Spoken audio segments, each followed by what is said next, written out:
I really think many dentists are just completely unaware of the impact of all this in their practice because of the way they enter the fee schedules, because Right. they enter their contracted fees and they say, I don't understand why my overhead's so high. My overhead's so high. Well, Right. it's so high because you're handing the fat cats at the insurance company 45 to 50% of your fee. That's why. Right.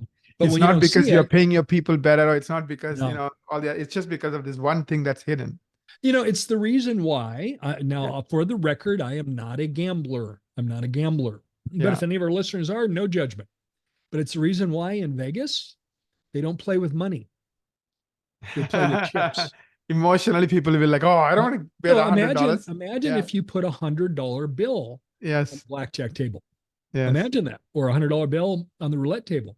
That feels very emotional because we know how hard we had to work to get that $100. Yes. But Yes. if it's a black chip, it's a black chip. It's just a Exactly. chip. And I really think that has a lot to do with why, dentists are confused about why their overhead is so high. Um, they're giving up 45 to 50% on average today for their PPO fees. And unfortunately, the PPO fees are going down. They're going down. Delta in California dropped PPO fees 15% recently. Yes. So not getting any better. Yeah. They're going down. Delta, Missouri, the other day, I talked to one of our clients and he said, Gary, I got a fee increase from Delta, Missouri. I said, wow, you did. Um, what does it look like? What's your new fee schedule look like? They paid me another $1 for hygiene appointments. That was it. And That his was it. And I increment said, probably like five times that, right? Like the money that just was the became more. gift. That was what you Yeah. got. He said, Yeah. yeah, that's it. He said, now I know where I stand with them. That's what we're dealing with today. Why in the world would you let some third party set your fees that have no understanding of the quality of dentistry you do? They have no understanding of your investment in your seed. They have no understanding in how you compensate your team members, and yet they set your fees. Time to say no. Absolutely. Absolutely. Okay, I'll get Yeah. off my soapbox. Thank you, Gary. I think it's good recap of what you talked about. So, of course, I think this is one of those episodes you should listen to a couple of times and even get your team to listen to it, right? Because a lot of people don't think, like, change the way you look at things, the things you look at change. A lot of the people don't realize this is the number one reason why they are struggling. There's just one thing that Gary talked about today. Yeah. You can't pedal fast enough to make up for that 45 to 50% reduction in your fees. You can't. Um, Yeah. and it's what leads to so much frustration in the profession and dentists really questioning, is this really what I wanted? This isn't how I imagined my career. And that's why. Right. But the good news is the patients are still the same patients. They want quality healthcare. You are still the same person. You love being excellent at what you do. You love your team. Just change this one thing that's kind of messing Yeah. everything else up. That you're absolutely right. The good news is you can change it. Yeah. And we've done this. We've helped over 400 offices in all 50 states successfully reduce their insurance dependence. Some in conditions when we start that look like, oh my goodness, it seems very difficult. The one that jumps out of my mind is a doctor that had 97% of his patients were PPO patients. 97. That, And yet that office was that office actually went all the way to fee for service successfully with that. Yeah. that is amazing, Gary. Let me jump into the questions. I have 4 questions for you. The very first one is, I pulled some data from my practice management system, and sadly, I discovered that 85% of my patients are PPO patients. Can I consider reducing insurance dependence? Well, that's a very good question. And it's likely the question that many, many, many of our listeners will have. Because we do not see typically in all the work we've done on this in our coaching, we don't typically see that the PPO percentage of patients in a practice is a small number, a small percentage. It is usually a very high number, 75%, 80%, 85%, 90%. And I mentioned the highest I'd ever seen was 97.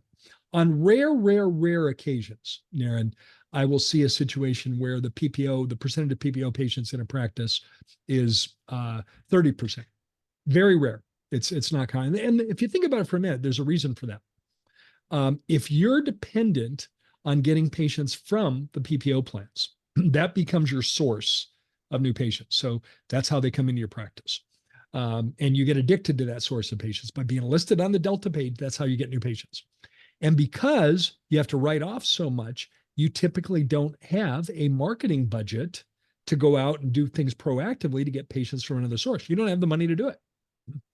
And you combine those two things together, and over time, your practice will be overrun by PPO plans. I looked at it recently, Naren, in our client base, and the average was 80%. The average was 80% in our client base. In other words, when we started, 80% of the patients in the practice were PPO patients. So, doctor, in answer to your question, the answer is yes, you can absolutely do it. You can do it. It's been done before. It must be possible. It's been done. And we've done it in over 400 practices in all 50 states. Don't want to sugarcoat it and pretend it's going to be easy, but yes, you absolutely can do that. And we simply have to replace Delta as your source and put in any PPO plan name you'd like to. I like to pick on Delta because they're the 5,000-pound gorilla. Yes, replace Delta with patients coming from another source. And that other source that I'd recommend be organic search engine optimization today. So yes, you can do this. Thank you, Gary. Can I make a suggestion, Gary? I know a lot of people are in that particular shoes, right? They probably have 80%, 75%.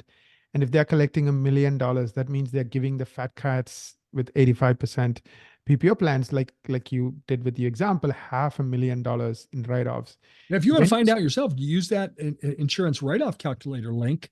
Right. Go to and you'll find out yourself what that number is. It's accurate to plus or minus 2%. Find out for yourself, and beware. Be sitting down when my team sends you the email with the data, because it will be staggering. Right. It's going to be above $500,000. No, absolutely. So let's say if they have 85% PPO plans, they're doing $1 million in collections, but more than likely they're giving lots of money and they are using the tool to confirm it. Can I ask you, again, I'm putting you on the spot, you don't like it, we can edit it out. Can you maybe talk to them and see if you can help them? Because I think the reason people don't do it is not because they're not smart, it's because they're afraid. They're afraid that somehow this really bad situation they're in could get worse, right? And that fear of, oh, maybe it might get worse. It's like that, frog in that boiling water syndrome, right? You just stay in the water every year. Delta keeps, or the insurance PPO plans keep turning up the heat, but you just stay in it because you're like, I don't know what's out there. And even though it's killing me, it's okay. I'm used to it. Yeah. It's funny, that frog in the boiling pot analogy, not all of our listeners might be familiar with that. The analogy is, if you took a pot of water and brought it to a boil and you dropped the frog in, Right. I don't advocate that. I'm an animal lover, for the record. But if you drop the frog in there, the frog would immediately jump back out to save itself. Right. However, let's say you put lukewarm water in a pot and you put it on the stove, and you put the frog in the water, and now you start turning the temperature up. And so the frog is taking a jacuzzi until the temperature keeps going. That frog will literally boil themselves to death. And that's what's happening to Dennis. You are the frog in the pot. Right. And when Delta keeps cutting your fees, they're turning the temperature up. Yeah. And they're literally boiling you. And that's the analogy. And the great news is you don't have to do that. And to answer your question, yes, I would love to talk to any of our listeners, because you're right, fear. Another way to look at fear is real. You're afraid. And I've had doctors say, Gary, I do not like the economics of my practice. I know I'm giving away a lot of money to PPO plans, but you know what? It still works for me. It still works. I'm still able to pay my bills. I'm still able to live a lifestyle that allows me to support my family. So, but it could be so much better. It could be so much better. So I'd love to schedule a coaching strategy meeting with you. Just go to thrivingdentist.com/CSM. It'll open up my schedule. Just pick a time that works for you. I'll be on the call with you, and my purpose is to learn about your practice and answer the question, can you do this? How does it look like? And I'd love the opportunity to maybe diffuse that fear. Fear, FEAR, an interesting way to look at that. I'll share an acronym, FEAR, false evidence appearing real. F, false, evidence, E, appearing, A, real, R. The real fear is you're going to lose all your patients, and you're not. We've never seen it happen. And so, but it's fear. Fear can be paralyzing. And when you learn to overcome it, all of a sudden you can be in control. And it's all about you being in control instead of letting some third party that doesn't care about you being in control. drivingdentist.com/CSM. Love to talk with you personally about this. This is going to be the biggest gift you're giving yourself. I know Gary's time is extremely valuable. And I know when he speaks, people pay thousands of dollars just to hear him speak for an hour or two. So it's like, I think, a golden opportunity, probably the biggest opportunity you're going to get in 2024. So take advantage of it. thrivingdentist.com/CSM. Again, I think Gary's doing it at no cost. So, check it out. See no cost. It's courtesy. We do that in appreciation for you listening. Absolutely. Let me ask you question number 2, Gary. In the coaching and action segment, you mentioned 2 ways to enter my fee. Enter my fee schedule into my practice management software. I'm currently entering my contracted fee. Should I change to entering my UCR fees? Well, you certainly could. It would be like putting a Band-Aid on it. You certainly could. If you were had just bought a practice or were just starting a practice, I would recommend you enter your usual fees in there. But really what you need to do, instead of just putting a Band-Aid on an open wound, you need to take action. Decide to take some action and decide to change that, over time. The truth is you can find out what you're writing out by using our insurance calculator. I do agree with all 3 the major ones, Dentrix, EagleSoft, Open Dental. I do agree with the idea of entering your contracted fees because it makes it much easier to track collections because they're one-to-one correlation. But just changing it isn't going to change anything in practice. You're going to put a Band-Aid on an open wound. So no, rather than taking that action, take an action that's going to allow you to change that. For example, you might consciously work on raising the relationship-driven aspect of your practice so you connect more with your patients. So you develop rapport and relationship with them because once you do that, they're much less likely to ever leave. So take action, not just put a Band-Aid on an open wound. Absolutely, Gary. Fair question, though. Fair question. Totally get it. But I think what he's saying is figure out, using the PPO tool or just based on the example that Gary shared, how much money you are potentially giving to the fat cats of the insurance companies.